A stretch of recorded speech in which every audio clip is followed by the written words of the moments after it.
IFRS 16 में हम देखने लगे हैं पास पेपर आटम 19 का क्वेश्चन है पार्ट 1, जिसमें हम एक्सट्रैक्ट्स और नोट्स दोनों बना रहे होंगे।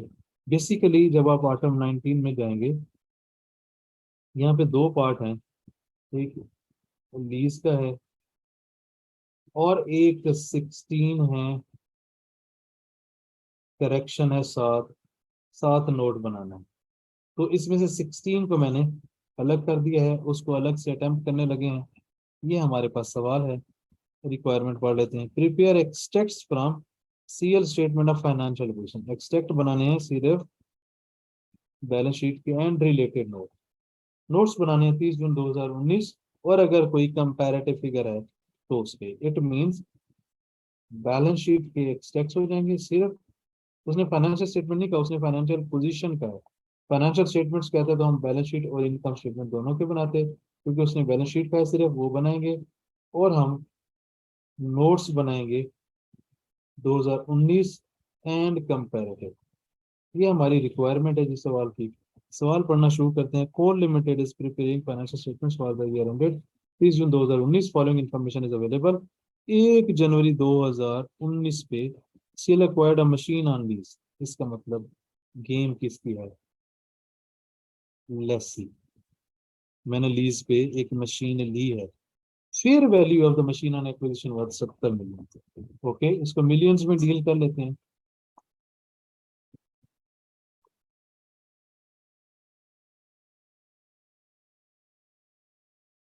इसको जी मिलियंस में डील कर लेते हैं। हमारे पास सबसे पहली चीज आ गई, फेयर वैल्यू 70 मिलियन। क्वेश्चन पे वापस चलते हैं।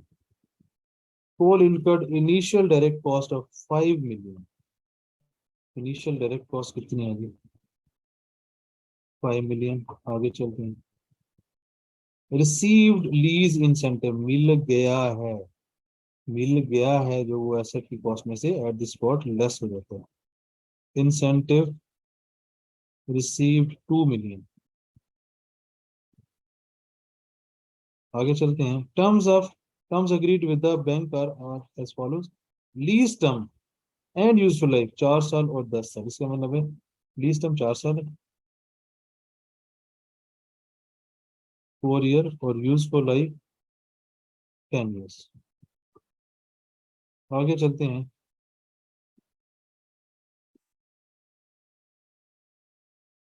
Installment of 17 million is to be paid annually in advance.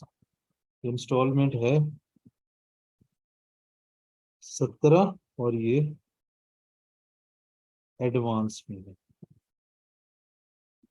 Rate implicit कितना है जी? 15.096। Interest rate 15.096। आगे क्या है जी? At the end of lease term CL has an option to purchase the machine. Estimated fair value of 25 million. It is not reasonably certain. यहाँ पे उसने clearly बता दिया कि सर्टेन नहीं है, तो हम इसको पीओ नहीं कहेंगे। अगर क्वेश्चन में मेंशन होता है ये सर्टेन है, तो फिर हम इसको लेकर वहां पे जाते और कैलकुलेशन करते। तो ये हमारे पास डाटा है। पहला स्टेप, क्योंकि सवाल क्या है? सवाल ये है कि एक्सट्रैक्ट्स बनाने हैं और नोट्स बनाने हैं। अब एक्सट्रैक्ट्स बनाने के लिए, नोट्स बनाने के लिए हमें प्रेजेंट वैल्यू कैलकुलेट करनी है। प्रेजेंट वैल्यू से स्केड्यूल बनाना है, स्केड्यूल से गेम आगे लेकर चलना है। मेरे पास प्रेजेंट वैल्यू कैलकुलेट करने का जो यूनिवर्सल फार्मूला है, advance down payment A into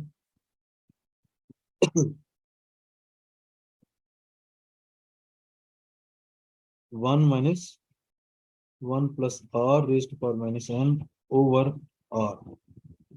फिर मेरे पास आ जाएगा 1 + r⁻n इंटू ए। अब लीज के एंड पे भी कोई इंस्टॉलमेंट नहीं है, कोई इस तरह की पेमेंट नहीं है, और लेस ही में हम ये खत्म कर देते हैं। इसका मतलब मेरे पास सिर्फ आ जाएगा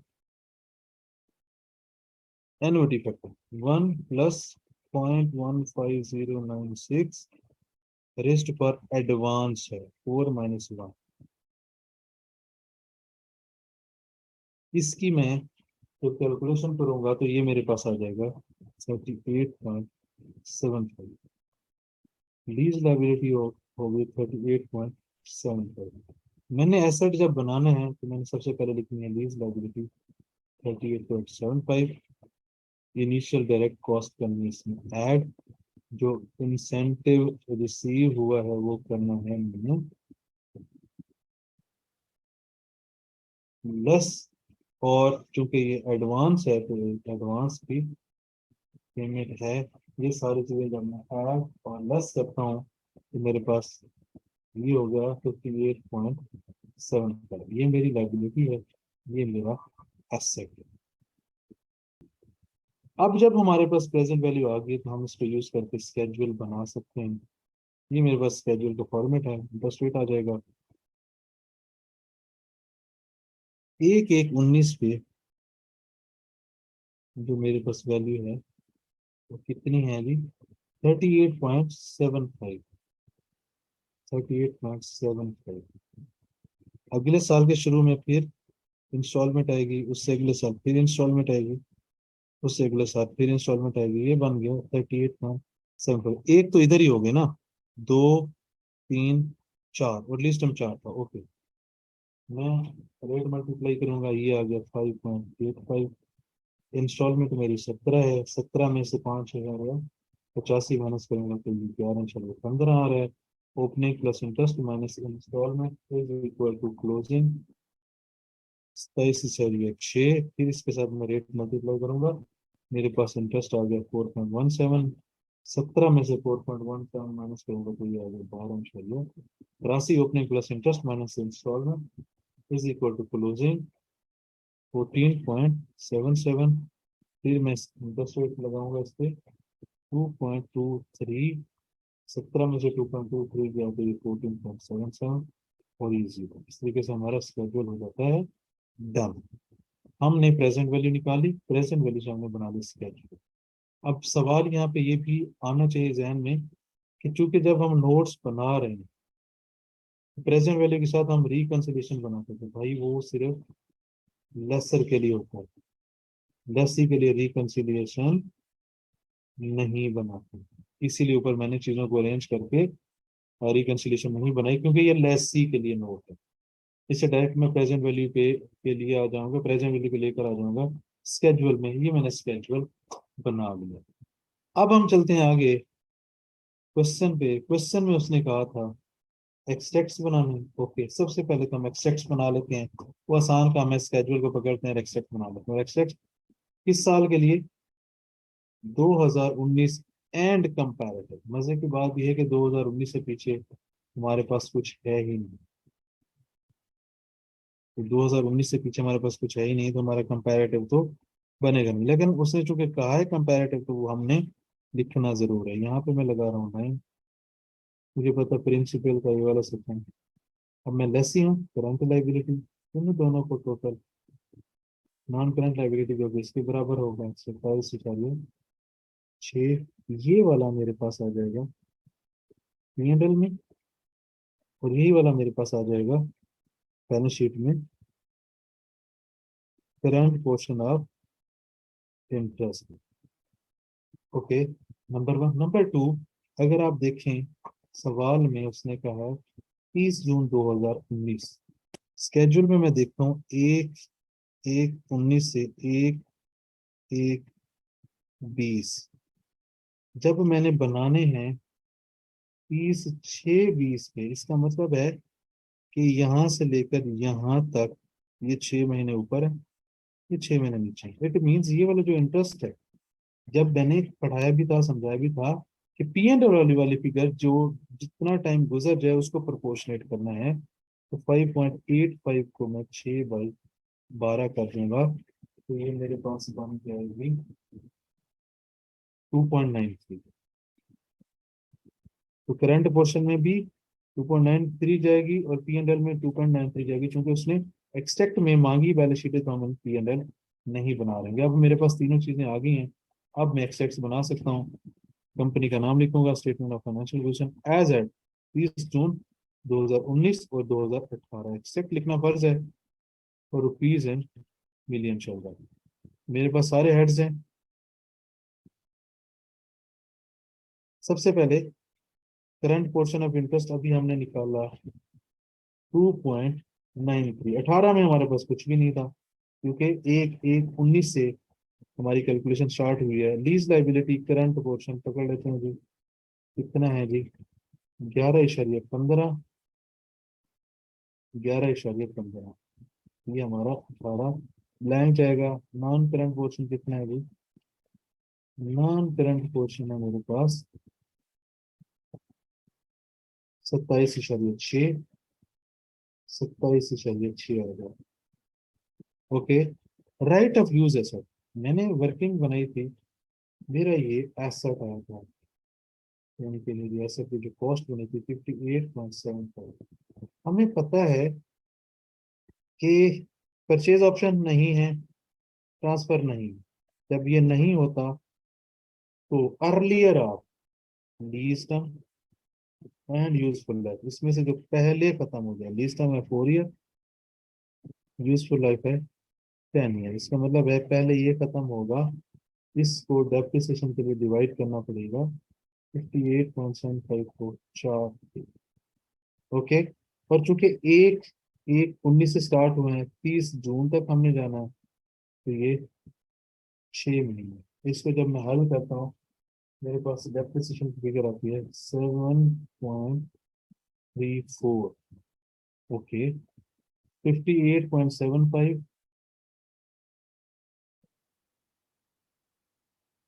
58.75, 7.34 मेरे पास डेप्रिसिएशन है।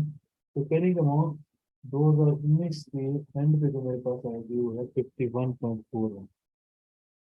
कंपैरेटिव 2018 के बाद हमने अपना काम शुरू किया है, तो उसका कंपैरेटिव अगर नहीं आता तब भी आपने ईयर देना है और ब्लैंक्स डैश या जीरो लिखने हैं।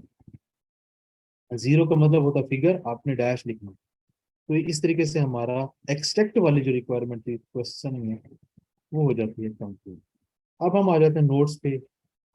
सबसे पहले हमें पता है कि हमने हेडिंग्स देनी है, Coal Limited notes to the financial statement for the year ended 30 June 2019। फिर हमने लीज का नाम लिखना है, ये हमारा 1 में जो मैंने सोल्यूशन में चीजें लिखी हैं, ये वाली, ये मेरी अहम इंफॉर्मेशन है। ये सारी उठा के मैं कहाँ पे लिख दूंगा? मैं लिख दूंगा यहाँ पे नोट में, कि कितनी इंस्टॉलमेंट है, क्या रेट है, पर एनम है, एनुअल जो है वो एडवांस है या स्टार्ट में है, लीज टर्म कितना है, वो सारी इन्फॉर्मेशन मेरी यहाँ पे आ जाएगी, जिसमें कहता हूँ इंपॉर्टेंट इन्फॉर्मेशन। लेसर में, लेसर में हम बनाते थे रिकंसिलिएशन, लेस्सी में हम क्या करते थे? रिकंसिलिएशन नहीं बनाते थे। ओके। फिर लेसर में जो फॉर द ईयर था, उसमें हम सिर्फ लिखते थे इंटरेस्ट। लेस्सी में फॉर द ईयर में इंटरेस्ट आएगा, इंस्टॉलमेंट आएगी, सब लीज है तो वो आएगी, number 1। Number 2 carrying amount of asset है। तो ये हमारा डिफरेंस था। अब हम उसको देख लेते हैं।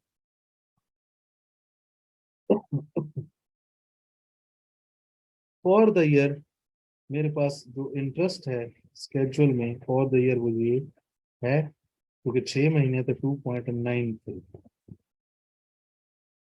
2.93 जो आउटफ्लो हुआ मेरा 2019 में, 2019 में जो मेरा आउटफ्लो हुआ, ये 1/1/20 है, ये 17/1/20 में हमने 1/1/19 को एक इंस्टॉलमेंट भी भरी है, तो मैं कह सकता हूँ ये मेरा 17 का आउटफ्लो है। ओके। उसके बाद यहीं पे ये 1.1 है, 1.2 है, इसको करते हैं 1.4। 1.3 आ जाएगा बैलेंस शीट कैरिंग अमाउंट जो आई थी 51.41। 1.4 में मुझे पता है स्केड्यूल पे मैंने जाना है, मुझे मैं कहाँ पे खड़ा हूँ? मैं यहाँ पे खड़ा हूँ। मुझे अगले साल 17, उससे अगले साल 17, उससे अगले साल 17, तीनों साल मुझे 17 की इंस्टॉलमेंट आनी है। ये मेरे ब्लैंक, क्योंकि 18 के बाद मेरा वर्किंग स्टार्ट हुई है 1/1/19 को मैंने लीज स्टार्ट किया, तो 18 मैं लिखूंगा क्योंकि कंपैरेटिव की रिक्वायरमेंट है, पर डैश यहाँ पे डाल दूंगा। तो मैंने फाइनेंस लीज का नाम लिखा, इंपॉर्टेंट इन्फॉर्मेशन लिखी फॉर द ईयर में, तो यहाँ पे सब लीज नहीं है, फाइनेंस कॉस्ट आउटफ्लो सब लीज लिख दी। उसके बाद मैंने कैरिंग अमाउंट की फिगर लिख दी, मेच्योरिटी एनालिसिस मेरा बन गया 1.5, ये मेरा जो स्केजुअल है ये भी मेरा एक नोट होता है, ये बन गया। इस तरीके से हमारी notes to the financial statement की रिक्वायरमेंट हो जाती है पूरी। एक्सट्रैक्ट हम ऑलरेडी बना चुके हैं, क्योंकि उसने कहा था कि सिर्फ बैलेंस शीट के बनाने हैं, तो वो हमने बैलेंस शीट के बना लिए थे। इनकम स्टेटमेंट को उसने नहीं मांगे थे, अक्सर वो मांगता है फाइनेंशियल स्टेटमेंट्स, तो उसमें बैलेंस शीट और इनकम स्टेटमेंट दोनों बनानी होती है। तो यहाँ पे सिर्फ फाइनेंशियल पोजीशन थी, तो इनकम स्टेटमेंट नहीं है, बैलेंस शीट है, उसके हमने एक्सट्रैक्ट बना लिए और नोट्स बना लिए 2019 एंड 20 के। एडवांस को हमने शामिल नहीं किया, मैं एक दफा रिकैप दे देता हूँ। एडवांस को शामिल नहीं करना, वो एसेट की कैलकुलेशन में ऐड होगा। यहाँ पे एसेट की कॉस्ट आ गई। डेप्रिसिएशन कैसे कैलकुलेट करते हैं कि अगर परचेज ऑप्शन या ट्रांसफर ना हो तो इन दोनों में से जो पहले खत्म हो जाएगा उस पर डिवाइड करेंगे। अब चूंकि ये 1/1/19 से लेकर 30 जून तक का, तो 6 महीने की डेप्रिसिएशन आ जाएगी। देन हम इस प्रेजेंट वैल्यू से अपना पूरा स्केड्यूल की वर्किंग करेंगे। जिस साल पे आप खड़े हैं उसके नीचे लाइन लगाएंगे। P&L की फिगर, अगर आपका लीज टर्म एंड और फाइनेंशियल ईयर एंड डिफरेंट होगा, तो जो P&L का टाइम लैप्स हो गया है, P&L में जो चीज जानी है वो प्रोरेट होगी, प्रोपोर्शनेट होगी। तो आपने इसको प्रोपोर्शनेट करना है। अब चूंकि ये वाली फिगर P&L में भी जाती है, ये वाली figure current portion of interest में भी जाती है, और ये हमारा करंट और नॉन करंट है, क्योंकि ये अगले साल में मिलना है, ये उससे अगले सालों में मिलना है। तो इस तरीके से हमारे ये आ गया इंटरेस्ट, करंट, नॉन करंट, और जो एसेट की कैरिंग अमाउंट थी, ये हमारा कंप्लीट हो जाता है। एक्सट्रैक्ट्स, वापस जब हम चलते हैं स्केड्यूल से, पहले साल में ये मिलना, दूसरे में ये, तीसरे में ये मेरा बन जाता है मेच्योरिटी एनालिसिस। फिर फॉर द ईयर एंड जो लेसी के लिए बनाना था, finance cost outflow sublease. Finance cost है मेरे पास, सब आउटफ्लो भी है, सब लीज नहीं है, ओके। यहाँ पे एक और बनाना होता है, बैलेंस शीट में मैंने कैरिंग अमाउंट बनानी होती है, एसेट की वो मैंने बना दी, लीज का नाम लिख दिया, इंपॉर्टेंट इन्फॉर्मेशन लिख दी, और ये हेडिंग्स भी मैंने देनी है। तो इस तरीके से मेरे एक्सेट्स और नोट्स की रिक्वायरमेंट हो जाती है पूरी।